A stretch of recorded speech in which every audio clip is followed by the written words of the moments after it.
Fala pessoal, bem-vindos aí à continuação das nossas discussões sobre Descartes.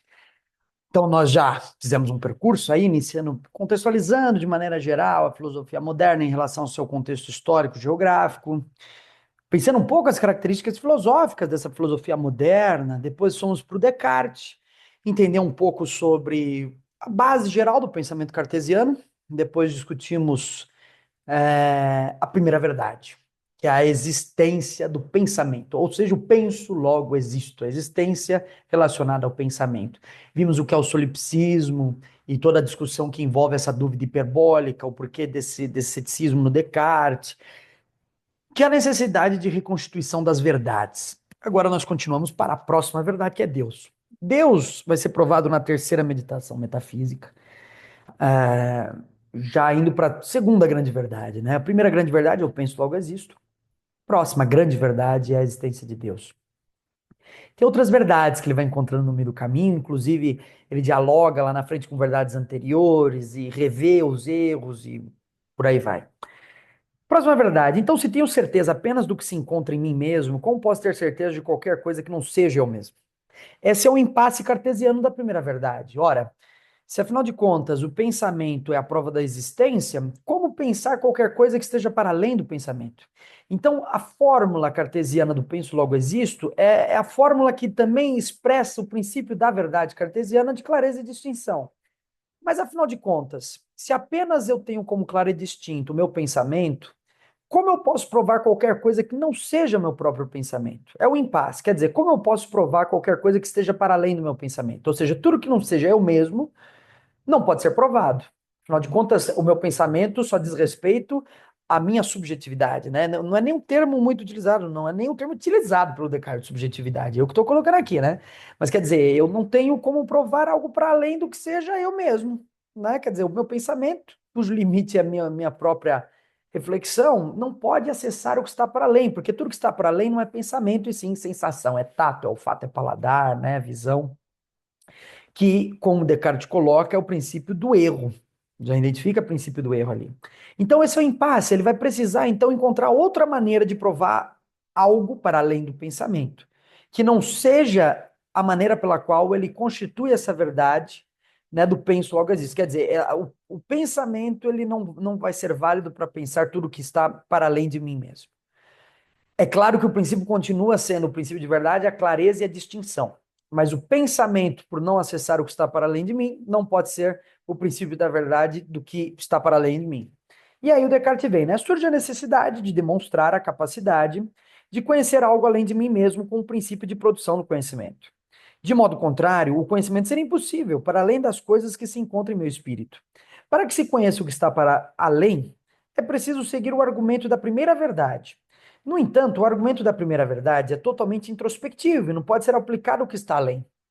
Assim, para que possa conhecer algo que está para além de mim, é preciso encontrar outra forma de argumento, que me forneça algo além da primeira verdade. Preciso encontrar outra maneira de provar o que está para além de mim, né? Descartes primeiro prova a própria existência, né? O próprio existir ou a existência do eu. E a partir da existência do eu, busca provar a existência de Deus. Veja, isso daí não é um caminho comum. Já dialoga com os medievais. Os medievais, isso daí poderia ser visto, e por muitos foi visto como um grande insulto. Né? Como que eu vou partir do eu para provar Deus? Né? Os medievais partiam de Deus para provar o eu. Né? Veja que no Descartes também, essa ideia do sujeito é muito forte. E é muito marcante da modernidade, inclusive da contemporaneidade, na ideia de que existe uma separação entre sujeito e objeto. Né? Isso daí é algo que a gente vai chegar lá no final quando a gente pensar a substância pensante e a substância extensa. O eu é a substância pensante, a substância extensa é o que está para além do eu, é o objeto. Isso é a base de toda a teoria do conhecimento na modernidade, na contemporaneidade. É sempre como eu tomo essa relação é fundamental. E aí a gente vai mais à frente também, porque esse projeto que eu estou agora a discutir amplamente as questões da epistemologia, da ontologia e da metafísica, porque eu acho que é fundamental para a gente pensar teoria e método em geografia. Agora a gente está no percurso metafísico, pensando as categorias, né? Depois a gente vai para pensar um pouco a ontologia e também a epistemologia, a teoria do conhecimento. Então, veja, existe toda a teoria do conhecimento, né, ela está profundamente baseada nessa relação sujeito e objeto. A maneira como se toma essa relação é a maneira pela qual a gente vai definir as diferentes correntes de pensamento. E o Descartes ele dá uma profunda contribuição nesse sentido, né? Sujeito, substância pensante, objeto, substância extensa. Então, mesmo aqueles que não pensam com Descartes são muito influenciados por ele, né? Essa própria separação é um problema para a dialética, né? Como a dialética pensa sujeito e objeto, se a gente pensar um dualismo nessa concepção, a gente cai no princípio cartesiano e deixa de ser dialético. Então, veja, a teoria do conhecimento está muito engajada nessas questões aí. Bom, então ele primeiro parte da existência do eu, e a saída para buscar o que está para além de mim como verdade vai ser Deus. Então a segunda verdade é Deus, só que essa verdade é uma verdade que não é a verdade do meu pensamento. Eu posso acessá-la a partir do meu pensamento, mas ela não é meu pensamento. Deus não é meu pensamento. Deus é algo, um elemento que está para além do meu pensamento, que me transcende, certo? Que está para além. Eu posso acessá-lo de forma imanente, né? A partir do meu pensamento, eu acesso Deus. Eu sei da existência de Deus a partir do meu pensamento, como nós vamos ver. Mas Deus, ele em si é um objeto que está para além da minha existência. Ele é muito maior do que eu. E que, portanto, eu acesso pelo meu pensamento, só que é um objeto diferente do eu. Então, eu estou provando uma coisa que está para além de mim. A segunda tentativa cartesiana é essa. Então, continuando lá, isto inverte a lógica medieval, onde Deus provava a existência do homem. Mas como Descartes busca essa prova? Primeiro, para avançar além da primeira verdade, demonstrar a possibilidade de se conhecer algo que está para além do eu, Descartes deve procurar uma ideia que nele exista e cujo princípio de existência não seja ele mesmo. Idealismo, tá vendo? A verdade está nele, é a ideia. Então ele está procurando uma ideia que esteja presente nele mesmo, só que cuja origem não seja ele mesmo. Ou seja, uma ideia que eu acesso pela imanência, pela busca do que há no interior do meu ser, mas cujo princípio não seja o meu ser. Não fui eu que produzi essa ideia, tampouco foi o mundo na minha experiência com o mundo. É uma ideia que existe necessariamente em mim mesmo, cujo princípio de sua existência não seja eu mesmo, certo? Então ele precisa dessa ideia, porque se ele mostra que existe algo no interior do seu pensamento, cuja origem não seja ele mesmo, ele pode dizer que alguma outra coisa colocou esta ideia lá. E, portanto, provar esta outra coisa, certo? Então ele continua. Dessa forma, Descartes recorre ao argumento da perfeição e do infinito. O argumento do infinito é uma complicação, mas vamos lá. As ideias de perfeito e infinito existem em mim. Não podem ter sido introduzidas por mim mesmo, pois eu mesmo sou imperfeito e finito. Se tenho essas ideias, portanto, elas foram colocadas em mim por algo que seja mais perfeito e infinito. Em outras palavras, se essas ideias existem em mim, elas possuem origem em Deus. Muitos vão argumentar, bom, eu posso. É um argumento que o Descartes vai rebater. Vamos chegar já no que é essa perfeição, esse infinito, né? Mas eu acredito que muitos que vão vir isso pela primeira vez já vão vir com uma primeira objeção, né? Eu posso acessar a ideia de perfeito e infinito por dedução.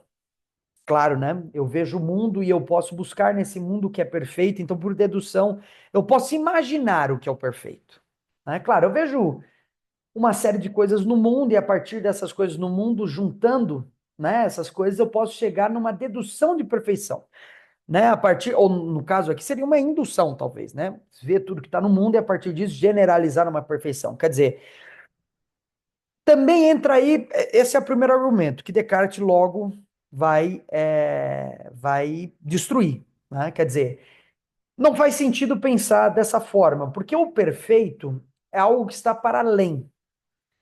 Tudo que existe de imperfeito necessariamente surgiu do perfeito. Então, o que há de imperfeição no mundo surgiu da perfeição, certo? O que rebate o segundo argumento, que é o da negação. Então, tão pouco eu posso, pela indução, chegar no perfeito, porque eu teria que sair do nível de imperfeição para a perfeição. Não é possível esse movimento para o Descartes.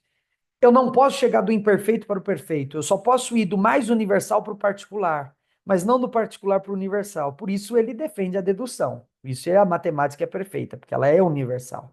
Então, não faz sentido eu generalizar o mundo para procurar a perfeição. Eu não acharia essa perfeição generalizando o mundo, porque ela seria perfeita.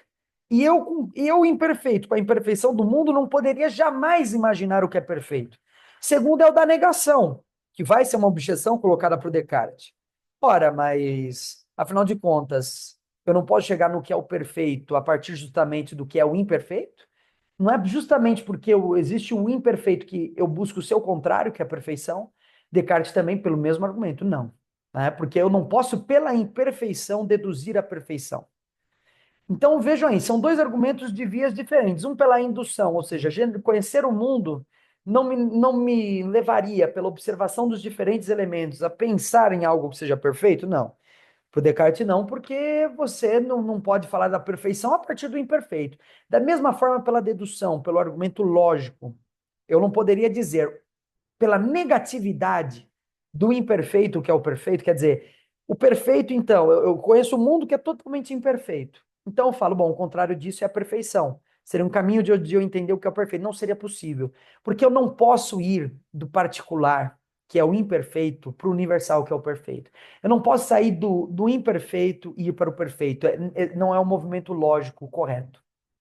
O movimento tem que ser, então, do perfeito para o imperfeito.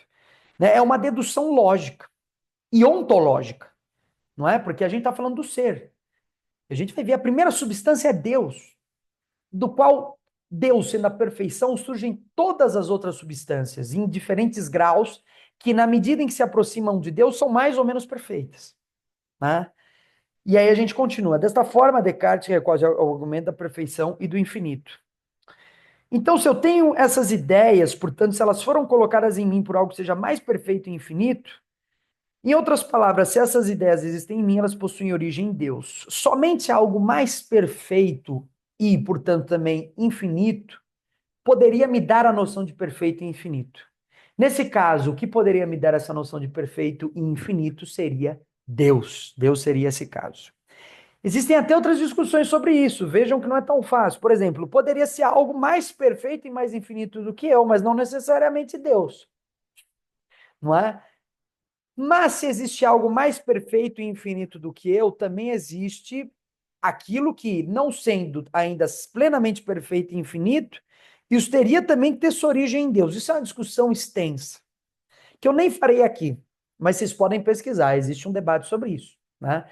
Ué, mas se não é Deus, Descartes também vai provar, ele vai chegar na conclusão final. Mesmo algo sendo mais perfeito e mais infinito do que eu, ainda assim a origem continuaria sendo Deus. É um debate que vai surgir. Bom, nem mesmo essas ideias podem ter surgido por dedução, como se pudesse chegar à noção de infinito a partir de minha finitude, ou à noção de perfeito a partir de minha imperfeição, pois não posso partir do imperfeito para conhecer o que é perfeito, certo? Então aí, de novo, Descartes, não, ele nega que se chegue à perfeição pela imperfeição. Meu espírito, portanto, não tem acesso a esses conceitos, de modo que só podem ter surgido em mim a partir de algo que seja mais perfeito. E aí continua.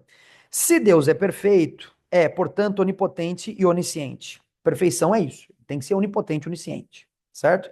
Ou seja, ele tem que poder tudo e conhecer tudo, certo? Então, Deus, ele não existe, certo? Deus é. Por isso que quando a gente coloca que as categorias, mais uma vez, aquela crítica que eu fiz no início, não posso colocar que as categorias, elas revelam elas são formas do existir. As categorias, elas são, no fundo, formas do existir, mas também formas do real. Para o Descartes, Deus é um princípio do real. Ele não existe, mas ele é. Ele é. Portanto, é um ser. Só que ele está fora do tempo e do espaço. Se está fora do tempo e do espaço, ele não existe. E se ele não existe, então a substância primeira não é uma categoria? É. É a maior categoria que existe. A substância primeira é Deus. Então não vamos pensar as categorias nesse sentido, viu? Se Deus é perfeito, é portanto onipotente e onisciente. Poderia ele então me enganar? Lembra do gênio maligno que a gente viu lá? Então é exatamente isso no primeiro vídeo. Poderia fazer com que eu aceitasse que um mais um é igual a dois, mesmo que não fosse. Então Descartes fala: bom, não sei, pode ser que por um processo qualquer ele me faça ver que isso é claro e distinto, mesmo que não fosse. Ele me enganaria sobre esse fato, né? É preciso demonstrar também que Deus é poderoso, mas também bom, caso contrário, não posso crer em qualquer coisa que seja. Então, Deus existe. Inclusive, é até meio súbito, como Descartes prova a existência de Deus. De repente, ele prova de uma maneira assim, muito um tapa na cara nas meditações, né? O que gerou vários problemas, até interpretativos. É muito súbito. De repente, Deus está provado, né? Mas também é preciso mostrar que Deus existindo a partir do argumento da perfeição, e vejam só, esse argumento da perfeição de Deus como prova da existência de Deus é o argumento ontológico. É assim que a gente chama. Veja, a ontologia está aí do lado. Porque eu estou provando o ser de Deus, certo? A ontologia é o que estuda o ser. Eu estou provando o ser, Deus existe, Deus é um ser. Isso daí está lá atrás nos medievais, é no Santo Anselmo. Isso daí vai ser provado o argumento ontológico. Inclusive, um texto muito difícil do Anselmo, é difícil de ler o Santo Anselmo. E o Descartes está recuperando isso, esse argumento ontológico. Só que a novidade é que Descartes prova Deus e oferece o argumento ontológico a partir da prova do eu. O caminho que faz é primeiro provar o eu para depois provar Deus, certo? Esse é o caminho. Muito bem. Então, é preciso demonstrar também que Deus é poderoso, mas também bom. Então, eu preciso provar a bondade de Deus. Senão, eu não consigo provar qualquer outra coisa. Porque Deus, se essa figura do gênio maligno, que é uma espécie de antítese de Deus, existir, eu não posso crer em nada, porque eu posso ser enganado a respeito de tudo, até pelo fato de que 1 mais 1 é 2, eu posso ser enganado. Então, Deus é perfeito. Vamos ver que a perfeição ela tem que incluir a noção de bondade. Então, Descartes prova a bondade de Deus pelo próprio argumento da perfeição. O que é perfeito não pode ser mal, pois a qualidade do mal é uma qualidade de imperfeição. Então, ao provar a existência de Deus pelo argumento ontológico da perfeição e do infinito, ao mesmo tempo, Descartes está provando que Deus não pode ser mal, porque a perfeição tem por princípio não ser mal. Veja, a maldade é uma corrupção da perfeição. É do perfeito que o mal existe. Isso lembra, inclusive, até o Santo Agostinho. Para quem o mal é uma derivação do bem. O mal em si não existe para o Agostinho. O mal para o Agostinho, na verdade, é ausência de bem. Ou seja, mal não existe. Existe bem e ausência de bem. E me conecto mais com Deus na medida em que me conecto com o bem. Então, o mal, ele é necessariamente uma perversão do que é o bom. E, portanto, o mal não pode ser perfeito. Portanto, Deus é necessariamente bom. Veja que tudo isso daqui é uma discussão lógica, ontológica e metafísica. Está tudo isso junto. Então, eu estou deduzindo. Veja, Descartes não precisou observar o mundo. Descartes não precisou ir numa montanha, numa esquina. Não precisou ver a sociedade, nem imaginar a sociedade. Ele chega nessas conclusões pensando, meditando no interior dele mesmo. Muito bem.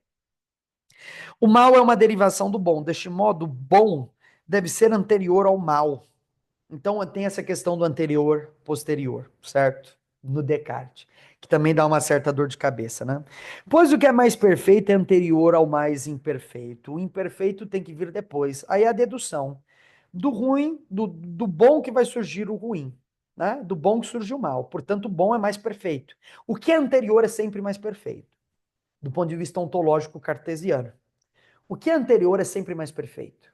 Deus é a substância primeira, o primeiro ponto da existência é Deus.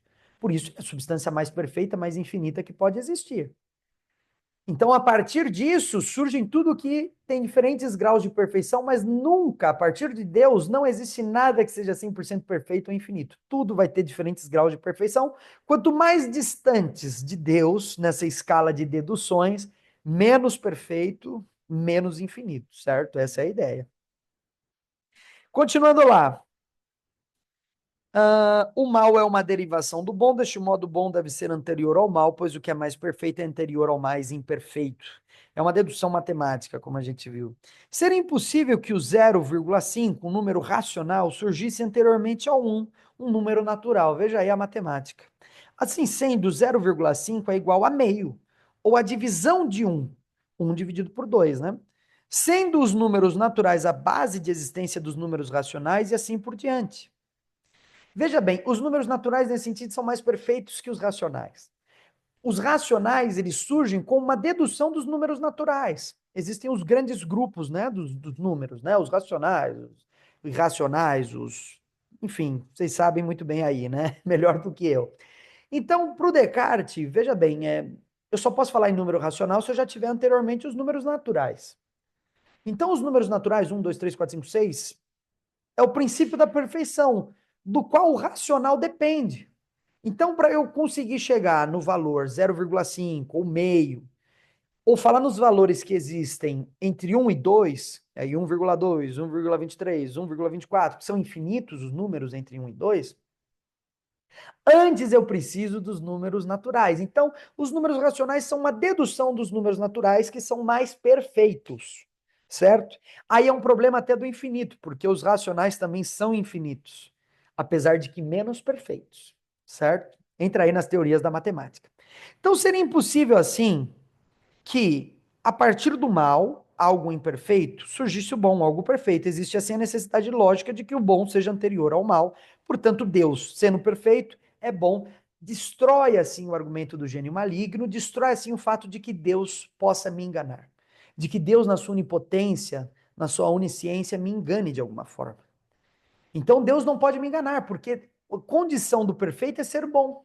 Ser necessariamente bom, portanto, faz com que resolva esse problema metafísico, né? Quer dizer, Deus não me engana. Então Deus não pode me enganar. Aí vai para uma próxima parte, é o mundo, né? Para pensar o mundo, a gente vai deixar para o próximo vídeo, né? Então veja, pensar essa questão da prova de Deus é muito importante para a gente ir para a próxima questão, que é o mundo. Se Deus não pode me enganar, ele me enganaria a respeito do mundo? É esse um ponto que a gente vai chegar. Mesmo assim, Descartes ele vai buscar provar o mundo a partir de certos princípios imanentes, a partir da matemática, a partir do racionalismo, né? Não a partir da experiência sensível, mas o que há de verdade no mundo é o que há de verdade no próprio ser. Veja bem, até aqui a gente já pensou algumas questões. Primeiro, a substância pensante, ela é condição, né, da primeira meditação. O penso, logo existo. É a substância pensante. Portanto, a gente tem que entender agora o seguinte, que essa substância pensante, ela é uma dedução da existência de Deus. Apesar de Deus ser provado depois da substância pensante, né, ela é dedução da substância primeira que é Deus. Então, a primeira substância é Deus, substância perfeita e infinita. O máximo possível dessa perfeição e infinitude. A partir disso vem a substância pensante, que vai ser a dedução dessa substância perfeita que é Deus. Perfeita e infinita, que sou eu. E agora nós precisamos fazer o percurso para chegar na substância extensa, certo? Então, próximo vídeo sobre a substância extensa e onde a gente também vai discutir um pouco sobre o discurso do método do Descartes, né? E os princípios do método, certo? Juntamos tudo num terceiro vídeo final sobre o pensamento de Descartes nessa série de vídeos especiais sobre as categorias. É isso, pessoal. Dúvidas, comentários, discussões, deixem aí. Não esqueçam também que nós estamos fazendo um debate sobre esses livros, né? Começamos aí uma série de debates. Um primeiro vídeo já saiu sobre a introdução à dialética do Adorno e já fizemos um primeiro verbete sobre o livro do Vladimir Safatli, O Alfabeto das Colisões. Logo mais no vídeo também temos a continuação dos debates sobre o Adorno e o Safatli.